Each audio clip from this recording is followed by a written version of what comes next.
സിയറയും. അവർ കൈകോർത്ത് നടന്നു.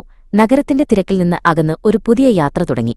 അവർ ഒരു ചെറിയ മലയോര ഗ്രാമത്തിലേക്ക് പോകാൻ തീരുമാനിച്ചു. അവിടെ അവർക്ക് പുതിയ കാഴ്ചകളും കഥകളും കണ്ടെത്താൻ കഴിയുമെന്ന് അവർക്ക് തോന്നി. അവർ മലയോര ഗ്രാമത്തിലെത്തി. നഗരത്തിലെ ഉയരം കൂടിയ കെട്ടിടങ്ങൾക്ക് പകരം അവർക്ക് ചുറ്റും പച്ചപ്പ് നിറഞ്ഞ മലകളും ചെറിയ വീടുകളുമായിരുന്നു. ഹഡ്സൺ മലകളുടെയും അരുവികളുടെയും ചിത്രം വരച്ചു. സിയറ ഗ്രാമത്തിലെ ആളുകളുടെയും അവരുടെ ജീവിതത്തിന്റെയും ഫോട്ടോകൾ എടുത്തു. ഒരു ദിവസം അവർ കൈത്തറിയിൽ തുണി നെയ്യുന്ന ഒരു വൃദ്ധയെ കണ്ടു. അവർക്കൊരുപാട് കഥകൾ പറയാനുണ്ടായിരുന്നു. അവർ നെയ്ത ഓരോ നൂലിലും ഓരോ കഥയുണ്ടെന്ന് അവർ പറഞ്ഞു. ഹഡ്സൺ ആ വൃദ്ധയുടെ ചിത്രം വരച്ചു. സിയറ അവരുടെ കൈകളുടെ ഫോട്ടോ എടുത്തു. സിയറ താനെടുത്ത ഫോട്ടോകൾ വൃദ്ധയെ കാണിച്ചു. വൃദ്ധയ്ക്ക് അത്ഭുതമായി. താൻ എന്നും കാണുന്ന കാര്യങ്ങൾ പുതിയൊരു കാഴ്ചപ്പാടിൽ കണ്ടപ്പോൾ അവർക്ക് സന്തോഷമായി. സിയറയുടെ ഫോട്ടോകളിൽ തന്റെ ജീവിതത്തിന്റെ സൗന്ദര്യം അവർ കണ്ടു.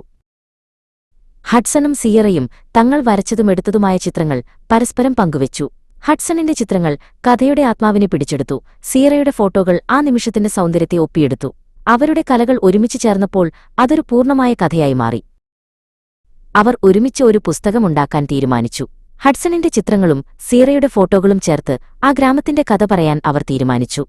അവർക്ക് അത് ഒരു പുതിയ തുടക്കമായിരുന്നു. അവരുടെ യാത്ര അവസാനിച്ചു. അവർ നഗരത്തിലേക്ക് മടങ്ങി. നഗരം ഇപ്പോഴും തിരക്കേറിയതായിരുന്നു.